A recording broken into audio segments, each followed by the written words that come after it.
Hi, Zizaran here with another video, and this is going to be a bit of a speculation video. We've been starting to get some updates and announcements for 326, the next Path of Exile 1 League, and cue the Titanic meme. It's been 80 years or something like that. Oh my god, it feels like forever. And yeah, I miss it. I miss PoE 1 so bad, and honestly, all the other ARPGs and all the other games coming out just makes me appreciate how much I love PoE 1.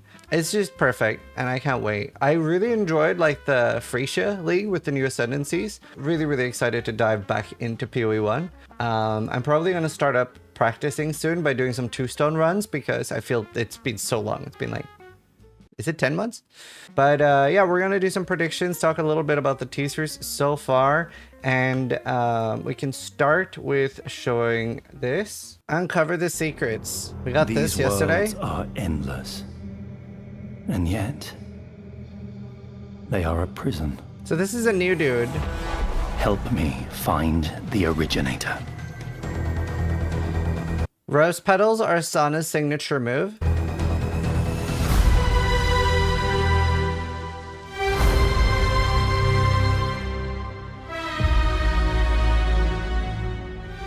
Secrets of the Atlas. And you see we have like the Zana red one here. Now, I don't think I have a way to turn this on, but German is a gendered language, and a German viewer figured out that when he says... Help me find the originator. When he says originator here, it uses the female word for originator in German because it's a gendered language. So the originator is female. It's clearly Zana, right? It has to be. What else would it be? But yeah, that's very cool, very exciting. So, and the date is really good. June 6th for most of the world, June 5th for New Zealand. And that's the announcement. And then it's the 13th or something for the actual launch. Yeah, Friday the 13th, which is my lucky day. I love Friday the 13th. And that's really good because my friend is getting married like a week later, and I'm glad I didn't have to choose. She wouldn't have liked that. Do you want to bring some color and excitement to your walls and show off your interests and hobbies? Displayed makes that possible with their awesome metal posters. Not only do they look vibrant and amazing, but they also are incredibly easy to set up. No longer do you have to drill holes in your walls, as every Displayed is attached by a magnetic sticker. After applying a protective layer, you stick this magnet to your wall. It makes it extremely easy to adjust and swap your displays out. It's so simple even I can do it. Displays come in all shapes and sizes, with a focus on being customizable and collectible. They offer a countless unique and licensed artwork, including the Gauntlet collection. You can find all of the Gauntlet designs that we have created for each event with the different artists with different versions suited to your personal taste. Head on over to display.com and use code Zizaran at checkout for a unique discount on your orders and these amazing metal posters. And I've had a huge display thing made on my wall behind me that is also for sale, as well as the individual soldiers. Check it out and look how cool it looks. Displays are not yet edible, so please don't try eating them. Now, first let's start on talking a little bit about settlers. Do I want to do a core? Should it go core? I obviously do think that the auction house trading and gold will go core. That probably should be in the game long term and ended up working out really well. I don't necessarily in PoE 1 think that there's a need for auction house trading for full items. I'd actually probably changed my stance on that, and in PoE 2 there is. It's just something about the magnitude of people and the enshittification of the community with that many people. Like the more people, that's why hardcore trade is so nice because there's so few of us, but the more humans are in one place, the shittier we get. So everything I'm hearing from all my softcore friends, PoE 2 is completely unplayable, right? Compared to like PoE 1. So PoE 2 probably does need a fully functioning auction house. Don't know if PoE 1 needs that yet, but it probably wouldn't hurt at this point. I actually think they should experiment with some sort of bind on trade through the auction house. Gold respec as well is very good for the game. However, I do really hope that they do not remove regrets. I think having both is really good. So especially for gold being like an early game thing and regrets being a late game thing, I think that's a really good system. And obviously like late game respecs in PoE have always been very easy because of regrets, and you very early end up having like 100 to 200 regrets just sitting around doing nothing. So your in-game respecs are sorted, and then gold solves your early respecs. And yeah, it ends up being really good. Now, should Settlers, the city building mechanic, be core? I am leaning towards no, personally. The reason for that is that because it is something that's like a passive thing, it ends up being almost mandatory, and I don't think it's a good thing. Imagine if you were forced to, and I do mean forced, to do heist every single league, which obviously in Trade League you aren't, but SSF you still are.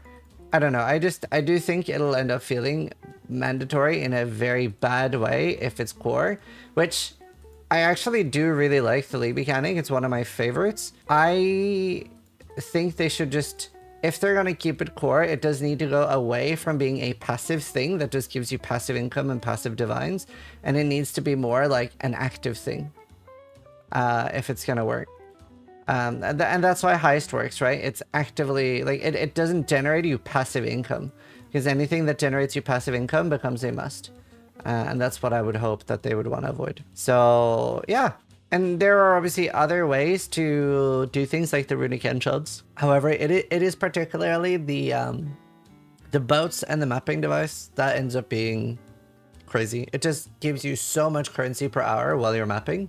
Recombinators, however, and enchants probably should stay. I would love to see recombinators reworked, though, to be more like the way they were when they originally came out. Maybe a minimum of 4 mods.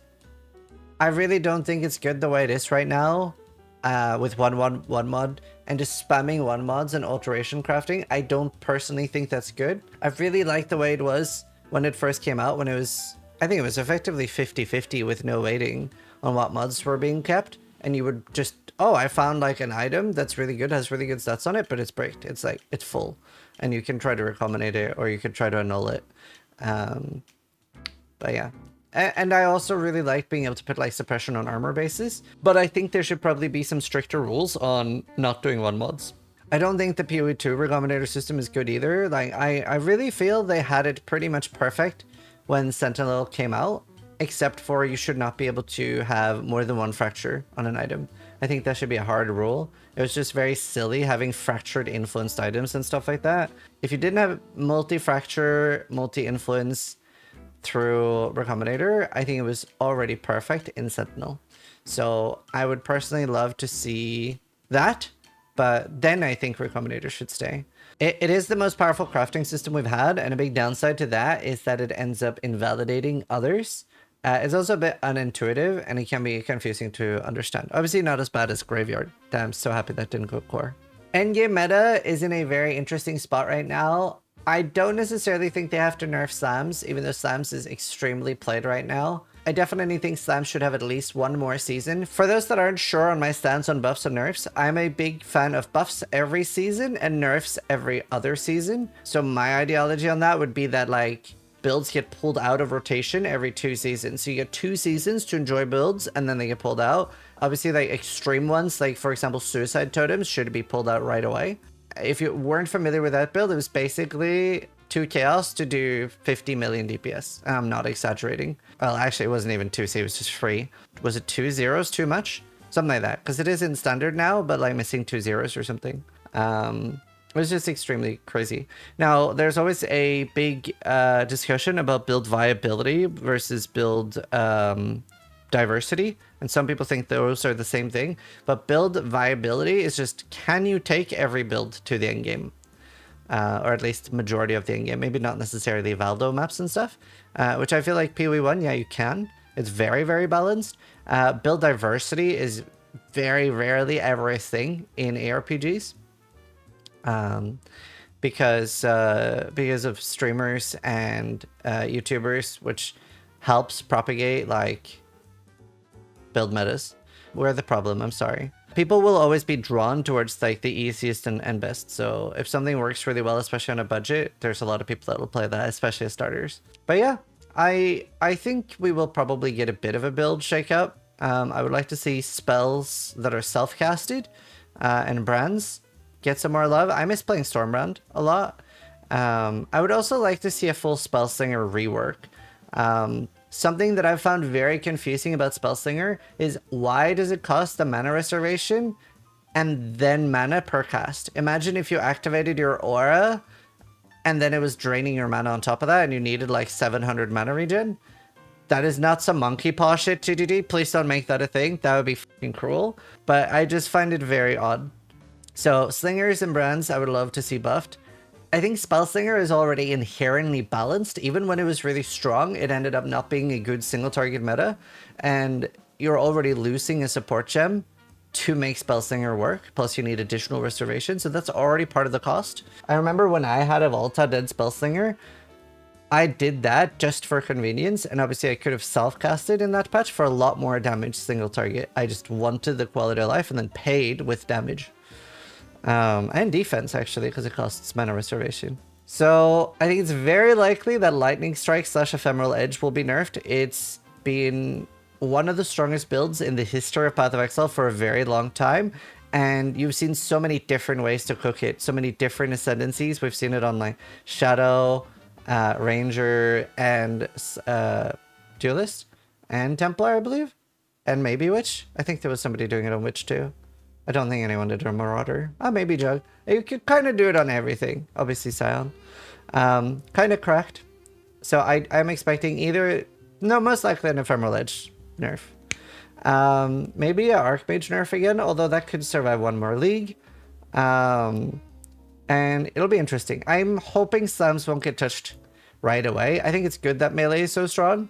And maybe see some of the weaker melee skills buffed. And obviously in this patch, we even had things like Dual Strike being exceptionally strong. A lot of that was the Ascendancies in Frisia, though. I would personally love to see the Ascendancies, the extra Ascendancies, making their way into the game through like the Jewel system, with the alternative Ascendancies being extra Jewels. I think that was very exciting. I love the new Ascendancies from Frisia. And maybe because of this, we get new classes this season. They've already done them. I think they were so wonderful. They added a lot to the game. Balancing Nightmare, but yeah. The number one thing I'm also hoping that gets buffed is Chaos Dot. ED Contagion has been way too weak for a long time now. It is absolutely playable, and you have like Blight of Contagion and stuff that makes it playable. But the amount of work you need to do on that build to make it good compared to others is insane. So I would love to see like ED Contagion pop off again. Ignite popping off again would be fun. And yeah, self-cast in general. Berserker, Necro, Occultist, and Elementalist getting some reworks or buffs would be nice. Assassin, probably. Do any of the Ranger Ascendancies need buffs? I don't know, I can't remember. There's a lot of things they can do here. Now, should PoE 2 be taking things from Frisia and be taking things from PoE 2? A lot of people were asking about the rollable nodes from Frisia, like the idols. In no way, shape, or form should this make it into the game, and I cannot believe that I see people saying this. That is the most anti-casual, hateful mechanic for people that don't have a lot of hours to play, and I've never seen an example of the rich get richer more than idols. And I'm saying this as somebody that is a no-lifer. I really feel like we have to put our foot down here and be like, this is fucked. The wealth disparity in Frisia was obscene, where you had people like me, Embu, and my friends, especially people with friends. Like, a lot of people don't have friends that play the game, but you had an even bigger disadvantage. But like, we had like a group of 6 of us that banded together and made perfect idol sets, and unironically we were making, you could make like 10 to 50 divines an hour, especially with the exile set. I didn't bother farming that, but like Bank and Embu did, and it was disgusting. Idols or a rollable atlas in general, or custom things like that on the atlas, is a terrible idea, in my opinion, because what ends up happening is the casual or average player ends up getting 5 additional breaches per map, and no-lifers end up getting an additional mage blood per map, and I don't think that's good. I really think there are already so many things that create wealth disparity in this game that we should focus on at least like the end game, or how you run it should be like, when I showcase a strategy, you should be able to follow it without feeling like you need to invest 40 divines to get started. Like, I think it's really nice when you can have a strategy that just works and all you need is some notes. So don't touch that. I love that. Don't do idols, please. There are some cool things though. Like I said, the ascendancies, do those. They're awesome. The spirit system from PoE 2 is really good, and ascendancy maybe having that would be very excellent. The unique gambling strongbox as a gold sink, excellent. I love the gambling strongbox. The boss portal mechanics is maybe a good addition, like no XP loss when learning a boss, or more tutorial bosses like Ader and Exarch. And unlimited respawns at difficulty 0 could be really good for the quest versions. I'm always a big fan of like these things won't affect like us in-game players at all, right? Anyone that's a veteran won't get affected by this at all. It's not going to affect us positively or negatively. But for people who are already trying to learn an overwhelming game, it is going to go a long way. Now, obviously, they've talked about WSD as well. They've said that will be coming in the future when they can rework all the rigging, like the character rigging. But yeah, obviously that would be a very good thing. There is a rudimentary implementation of WSD in Last Epoch, and that was very popular for a lot of people. Bigger problem with PoE here, I think, is the potion system. I'm of the unpopular opinion that Path of Exile's potion system is by far the best of any ARPG, where I would go as far as to say no other ARPG has a even functioning potion system compared to PoE 1. And I really like the PoE 1 potion system. I really like the way it works with the enkindling or instilling orbs, with enkindling basically being, yeah, you have really powerful potions for bosses now to burst things down, or you have instilling potions for keeping them online permanently during mapping. I think it's a very eloquent system, and I would just like to see more of it. So that is sort of at odds with WSD, because 5 potions in WSD is very hard to do. More weapon types in PoE 1 would be cool, like spears, staves, like quarterstaff skills, like some of the monk skills would be really cool in PoE 1. So I think that is the type of thing I would like to see more love from being implemented. Either way, I'm so incredibly excited for 3.26 and getting an in-game expansion. Been a lot of variety. Very excited to go back to PoE 1. As I said, I will be doing some practice stuff. But yeah. Hopefully you guys have been enjoying all the content. Thanks for watching. Sub if you liked the video, but more importantly, try to die less than I do. Please don't make us kill Zana.